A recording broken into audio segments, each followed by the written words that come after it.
is back. Hello. When he goes Welcome to another vlog. It all fades to black. We're being lazy bitches today. It's your birthday. And she clipped me! And we're filming the intro on the same day we're filming the outro, which is not something we normally do. You didn't have to tell the boys Look and at your girls shirt. that. Look at your shirt. I wear the same clothes every day. I don't even shower. Anyway. What are your reading plans for this week? What are your plans for this week? What are we doing with our lives? We're going to play Mario Party, and we're going to watch Sister Wives. I don't know what in the hell made you decide to actually watch Sister Wives when I was like, we should watch Sister Wives. Because, like, the idea of trying to get you to watch it now, it's like, how did I do that? I feel like a wizard. We got the app. Whatever app Sister Wives comes on. Discovery?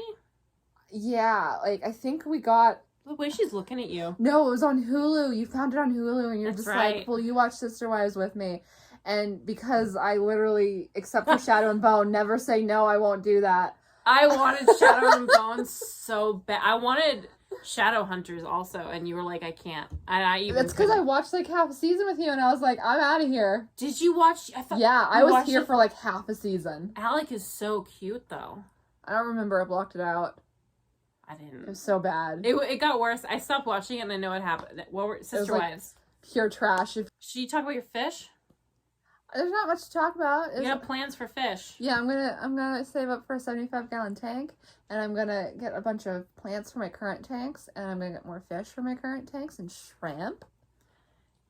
I don't have hard plans for what I'm reading this week, which I feel like if I force myself to, I'm gonna hate stuff. So maybe I'll just have to come up with other stuff that's entertaining. Like I'll have you film me play like 10 seconds of Dead by Daylight. We can do that. That's probably what I'm gonna do. Is I'll play some Dead by Daylight, eat some snacks. Yeah, my goal for this year is to read more new books than rereads, which is not something like. I think I normally do read more new books than rereads. Last year, I don't think I did that just because like getting into like. After, like, my reading slumps are bad. So, like, after I get out of a reading slump, getting back into the groove of reading is really hard for me. But because of that, I only have a few rereads planned this year. And everything else, I'm just throwing crap into my wish list like nobody's business. I think it's a good idea to talk about our goals for reading this year. For mine, I'm going to try and read more nonfiction because I think it'll be fun to read real stories. I've had a hard time because this year, or last year, I guess, I think that's the year I finally decided I'm kind of done with young adult, which is what I was reading from the time I was 14 to kind of like last year-ish. It was so much young adult, but every time I try and read it, I don't like it. I don't know if it's because I'm getting older or because I just don't think that young adult is very good. I think the genre's changed. I think young adult is better now. I think it's better now than it was when we were teenagers, but I don't like it now, where I did like it as a teen. I wish the current young adult is what we had when I was a teenager, because I do think it's better, even if for nothing else then it's diverse, so not every cast is completely white and straight. Yeah. Like, God, I would give anything to go back to my 14-year-old self and show her books with, like, queer people in it, or, like, Jewish people, which there's still not a ton of Jewish people, but, you know, I'm happy there's people of color at least. So basically, I'm just reading whatever pops into my library as it comes up. Yeah, and I don't like making goals for the year, because it feels like, for me at least, setting myself up to fail, because I only have the one goal other than my Goodreads goal, which my Goodreads goal is always going to be 105, because that's 2 books a week plus 1 to make it a nice even, well, not even, but like nice looking. It sounds like fun, or it'll ruin your self-esteem. I don't put goals on my recreational, like my fun time necessarily, because like I don't want to make it feel like work. I want to read to read. So it's like, I have goals for my work life. I have goals for, like, my rat care, my fish care, my, like, general pet care. I have goals for that kind of thing. But reading, I want to relax and enjoy what I'm reading. I wanted to set my Goodreads number at 150 for this year, but I think that would just make me so stressed out. Because I have it at 100 every year. I hit 148 for this past year. But setting it for more than that, where I feel like I was trying so hard. I don't want to not feel like I can DNF books I'm not enjoying. So I think I feel like a lot of people understand, like, the weird pressure that we put upon ourselves for these, like, unimportant kind of things. I think 100 books in a year is like pretty fine. Yeah. I think I don't know how many the average person reads in a year. Maybe 2. How much does like your parents How many do your parents read? Because I used to do audiobooks. My parents or my dad? Your dad. Well, your mom is my mom reads a lot. Your mom is a reader. Yeah. My dad probably like 1 or 2. Yeah, I think. But I don't know if that's average. Like a lot of people like to read.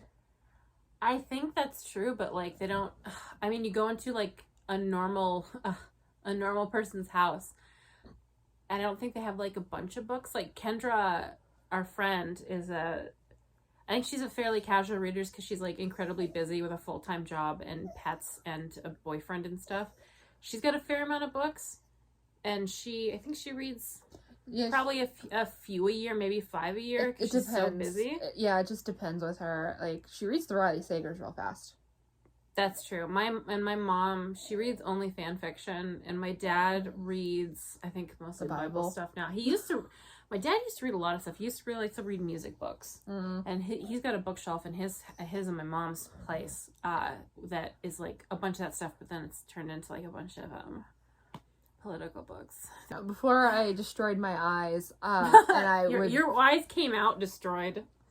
Yeah, I don't. Your parents ruined your eyes. These glasses are super thin. Like the lenses are supposed to be like smooshed as thin as possible. And I don't know if Cappy, you do it because I actually can't see what I'm doing. Oh yeah, I feel like you can get an idea. I would say that's probably like a 1/4 inch. Yeah, I'm very blind and have an astigmatism and stuff. What are you doing? Oh, your head's small. No, it's not. I have a thick head. Do I get supervision now? Will it be like when I was 10? The only vision you're gonna get is worse vision for trying to see through my glasses. But anyway. Do you want your glasses back? Yeah. Anyway, before I destroyed my eyes, I never read like more than I'd say 150 books a year. That's a lot. My reading time is cut down now to just 3 hours a day when I do free roam. 3-4 hours, depending on. Which is a lot considering people's like lives. Like 4 hours of reading a day. Yeah. My baby. Anyway, those are our... She's so beautiful. Oh those are our plans. Did you see her? I saw her butt. She's graceful like a ballerina.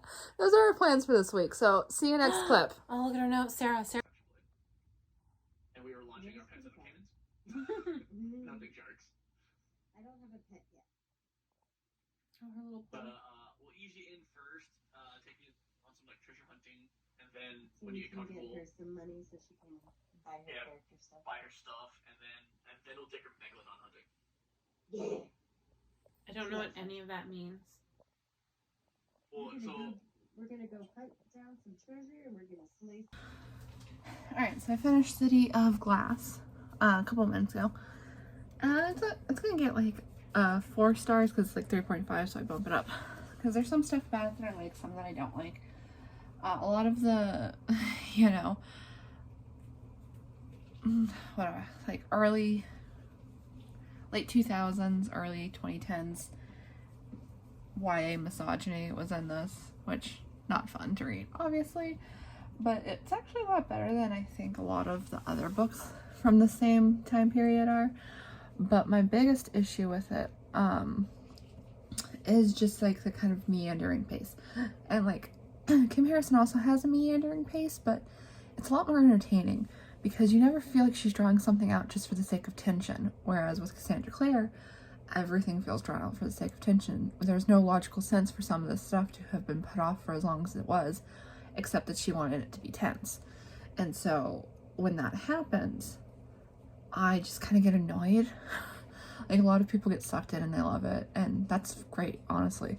But with me, I just get annoyed because I see what they're doing. It's the same thing when like they torture a character or kill a character, and I can tell they're just trying to make me feel something, and it has no organic purpose in the story other than that, and I'm getting licked. That's hi. And I don't like it. It pulls me out of it because I feel the author trying to manipulate me, and I hate it, and I get annoyed.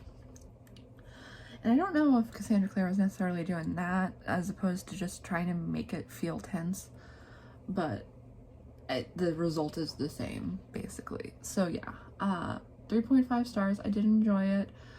Nice, like, another book where the climax is the most entertaining part of the story, which unfortunately for this book isn't like great, because I just wasn't that entertained by the rest of the story as opposed to being super entertained by the climax.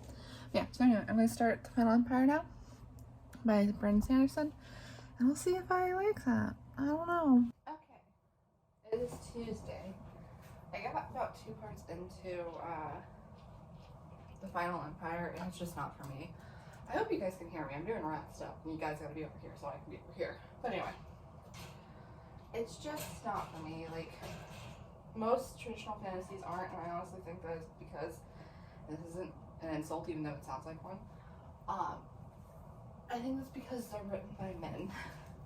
So, like, a lot of times it's just like, well, you know, this guy's a bad guy because he's a rapist, which happened in this book immediately, twice. And you know, these people are bad because they're also rapists. And like, you know, this girl's good because she tries not to be feminine around the men. And it's just like, it's not really a fair assessment because I've only read a little bit of it. But Vin is exactly the kind of female protagonist I would expect to find in a male written fantasy. So I'm just gonna be an F it. I don't think it's for me. I don't think traditional fantasy is for me, if I'm being perfectly honest. The only ones I've ever liked are ones written by women, and those, like, from like 15 years ago. Yeah, it's a complicated situation. But yeah, I think I'm gonna move on to Dark Lover because I really want to read that and I have time on all my other books. I'll stay like that, but I'm still doing rat stuff. I decided to move you over here for sound. But anyway, I wanted to talk briefly about, because it's not lost on me that some books that have sexual assault or rape don't bother me and some do. And I think the reason is how it's done.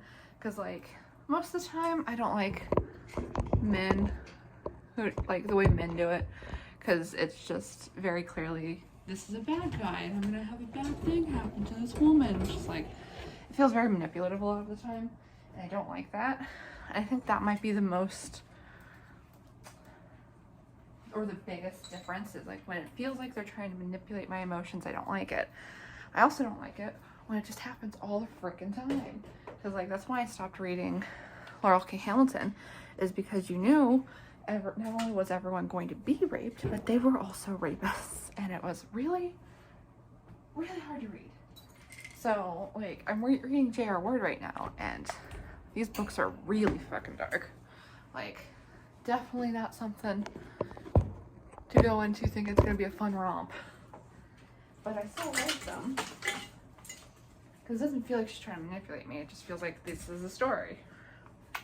And I think that is the biggest difference. Like, when you open up a book with a character who's just like taking the slaves that work in his mine and assaulting them and then killing them so no one knows, you're telling me in the laziest way possible to feel bad for them, even though I should already feel bad for them, and that this person's bad, and I just don't like it. I don't care for it.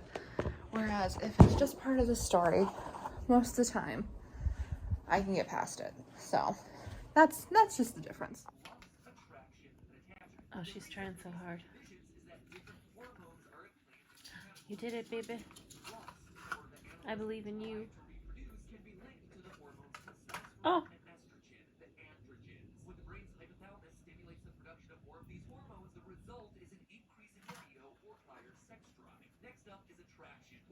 What an awesome background sound for this.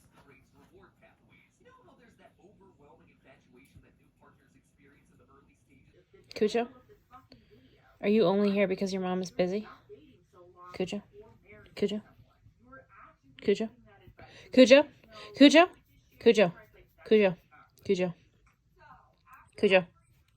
Oh, Cujo? Cujo? Cujo? Cujo? Cujo? Cujo? Cujo? Cujo? Cujo? Cujo? Cujo? Cujo? Cujo? Cujo? Cujo? Cujo? Cujo? Cujo. Cujo. Cujo. Cujo. Cujo. Cujo. Hi. First off, I apologize for the book down here, but I'm too tall to just put my phone up on the tallest shelf of my bookshelf because it cuts off the top of my head, which you probably noticed before. I don't think it's the angle I was at either. So the other good news is my my book at the library lapsed, well matched, before I could finish it. So that's pretty cool. Yeah, I can't read the rest of it now. Awesome. I started it, and I guess it's going to be 10 weeks before I can finish it. So that didn't work out. Anyway, I've moved on to other things because I do want to actually get something read this week. I don't know how great that's going to go. I did start Arsenic and Adobo. Is that how you pronounce it? I don't know how to pronounce anything. By Mia P. Oh God, I'm so bad at names. Manansala? That's awful. I'm so sorry to the author because I can't pronounce names. Any names at all. But anyway, yeah, so this is a cozy mystery that turned out to be a little cozier than I was anticipating. So I've started this. It's a little slow for me. It's a little, I don't want to say boring, because I think if you like cozy mysteries, this is great, because it's like not it's not like a Jessica Fletcher cozy mystery. She's 25. She cooks. She's a little I don't know what I mean. She's a little on the cliche side, which maybe that's a thing for cozy mysteries, but she even starts out the book with like, these are the tropes that I am. And I don't know if that was to kind of like sort of dampen the fact that she is a bunch of tropes, but like the last book I read, Right in the Stars, her fiance cheated on her right before the wedding with their neighbor and friend. And so she moved back home because she's sad that she got cheated on, which, sure, yeah, don't stay with cheaters, which I shouldn't probably say that. There's all kinds of scenarios. You do you. But yeah, so basically she's a little tropey, but I don't necessarily mind that, or I wouldn't if I wasn't kind of bored, because I guess I'm not a cozy mystery person. I feel like I didn't truly know what I was getting into. I did just randomly kind of pick this up because I was curious. And I think I'm about four chapters in. I haven't really gotten to the meat and potatoes of it yet, so I'm hopeful that it will turn around, because it's perfectly fine so far. It's just exactly what it is, which is not something I typically read, but maybe 2022 should be the year of leaving your comfort zone. I hope it's the year of leaving my house, because I'm tired. We've been in a pandemic for 2 years, and I just want to go places. Moving on. The next book I'm reading, which I'm enjoying a lot more. I did actually stick with what I said at the beginning of this week. I am reading Will by Will Smith with Mark Manson, whose name is not on the cover, even though I'm going to assume the person who that is did a lot of the work in this, because Will Smith, I don't think, is a writer in any sense. But anyway, this is exactly what you would assume it is. It's an autobiography of Will Smith, who is wonderful, and I love him, and everyone loves him. And I'll say, I'm saying this on January 12th, 2022, so as of right now, he has not been involved in any awful things that anyone knows about. So if you're watching this in the future and Will Smith turns out to have done something terrible, keep that in mind. But I don't think he's going to do something terrible, because he's wonderful. So I don't believe he's capable of bad things. Please, Will Smith, be cool forever. Anyway, so this one I'm also only a little bit into. I'm on chapter 2. The first chapter was pretty long, and it already, see, I was going to say it hit close to home, but that would be selling it short. It didn't hit close to home. It blew my home up in a way that I'm still dealing with an hour later. The first chapter is about his childhood and his dad, and just there's a couple things he says that are specific things that I know things about, and they made me sad. And I won't say much more than that, but yeah, just one thing in particular is something that exactly I have been through, and I have the exact mentality that he has, and it just kind of made ouchies in my heart. But this book's very good so far.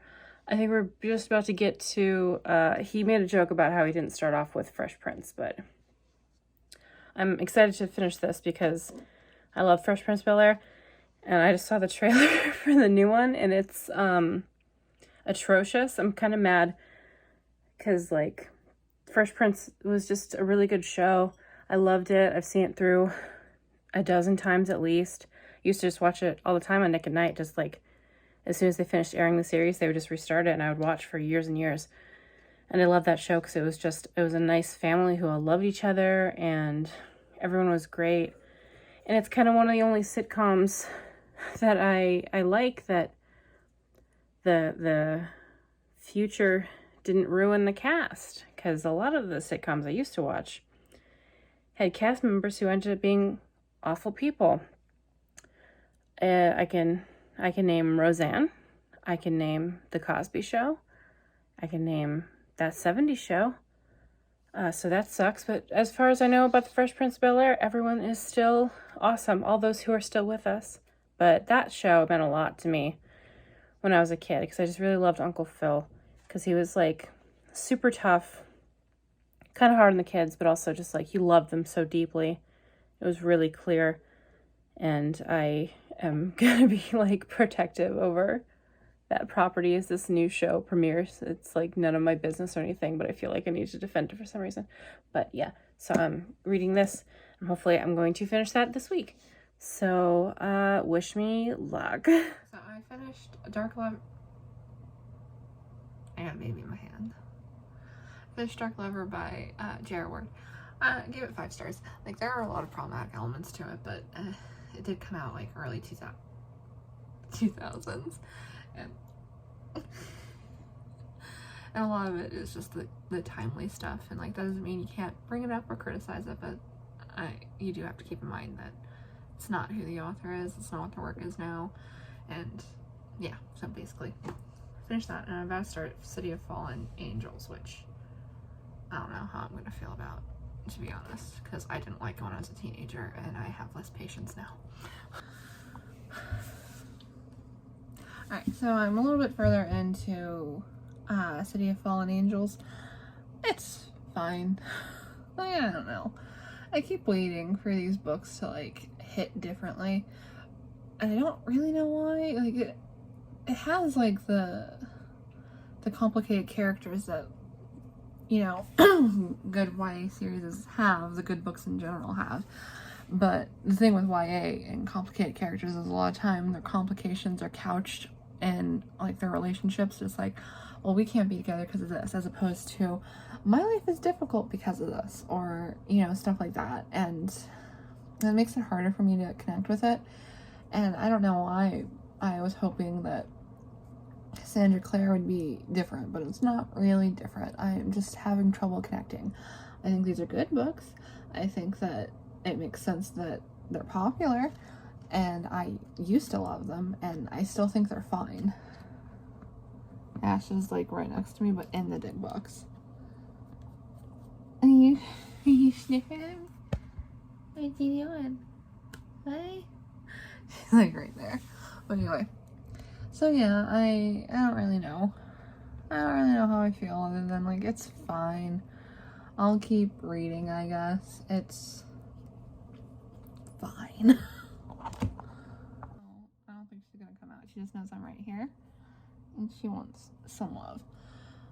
Also, the audiobook narrator, they have 2. They have a man and a woman, and they're both actors. The man's doing fine, like nothing extraordinary. He's like, acting does not automatically translate into voice acting, and I really wish people would recognize that. So, like, he's fine. Like, whatever. She, on the other hand, it's bad. It's bad. It's so stiff and stilted, and she's very clearly reading, and she's not good with voices. It's just bad.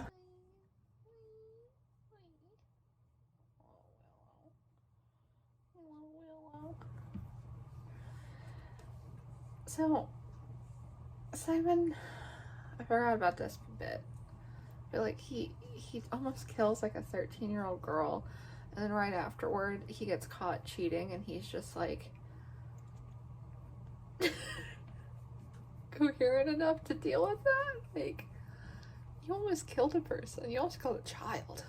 Maybe don't oh my god, it's just like people talk about it all the time, just like that moment where they're dealing with something personal and something much more important is going down, how it feels weird and unrealistic. This is an egregious example. Like, your love life is not more important than the life of a 13-year-old you tried to take. So I haven't really been checking in since starting Arsenic and Adobo. The truth is, I don't really have much to say about it. I'm this far in. I have this much more left, and I thought I'd pop in real quick before I get the conclusion, just in case it gets nuts or I fall asleep. And I think if I were into cozy mysteries, I would have really, really enjoyed this. Like, I have some problems with it. For me, it's boring. It feels like it's the first book someone ever wrote, in the sense that it's just like got a lot of the mistakes that new authors tend to make. Lots of telling instead of showing. Lots of cliches, things like that. It's nothing that's like book ruining necessarily. I'm not enjoying it, but it's not bad. If you like cozy mysteries, you will probably get a lot out of this. It's cute, I guess. It does something I don't like, but it's because it's a book about food where it's just all food. Everything's food. So much descriptions of food. None of it made me hungry. That's how I can tell when it's good, is if I want to eat it.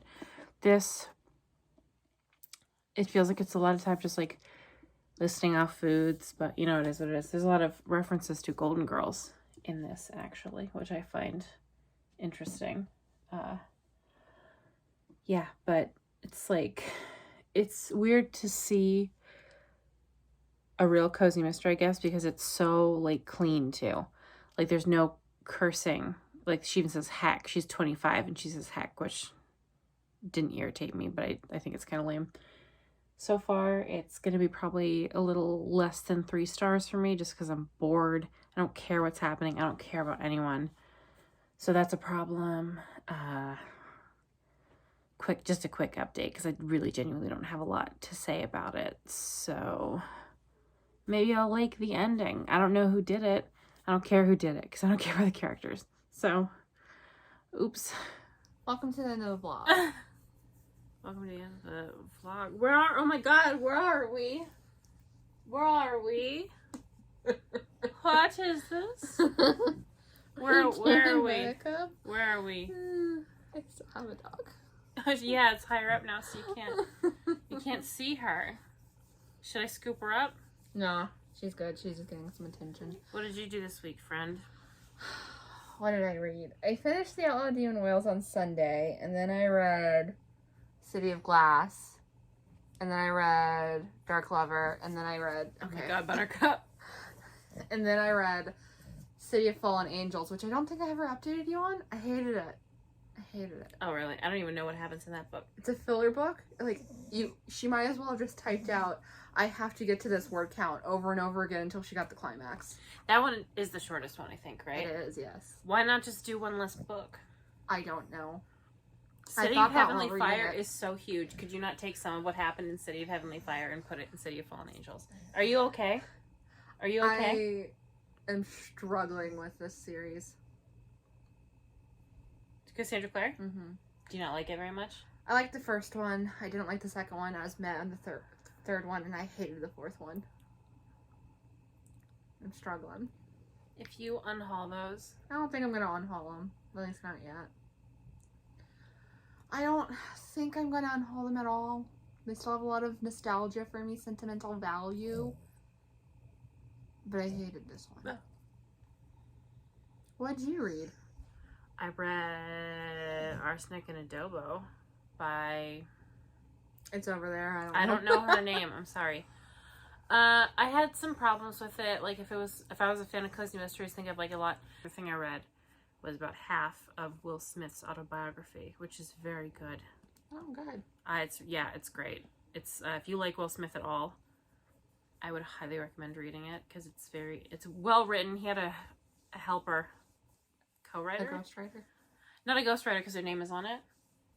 Okay. But I don't know how that works. But like, it's well written, descriptive.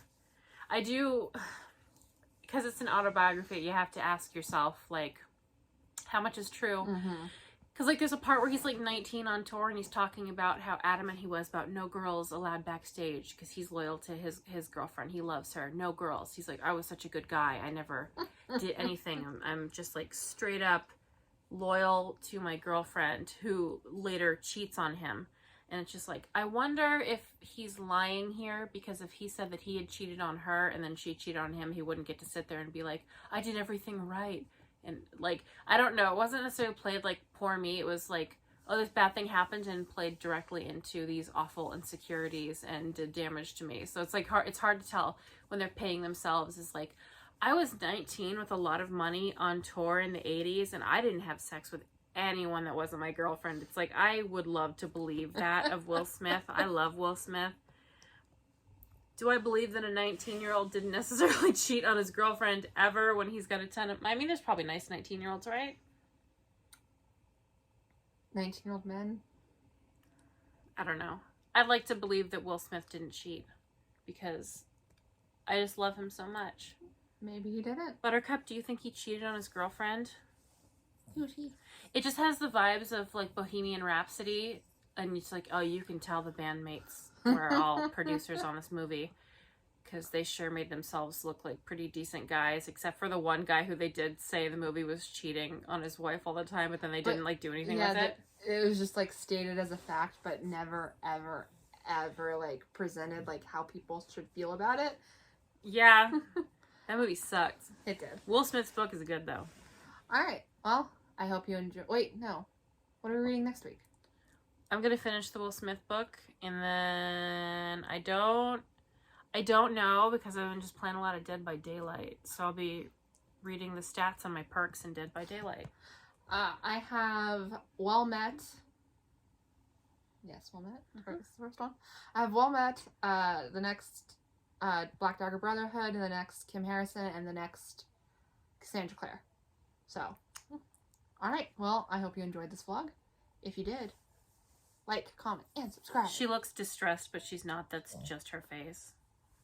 Goodbye.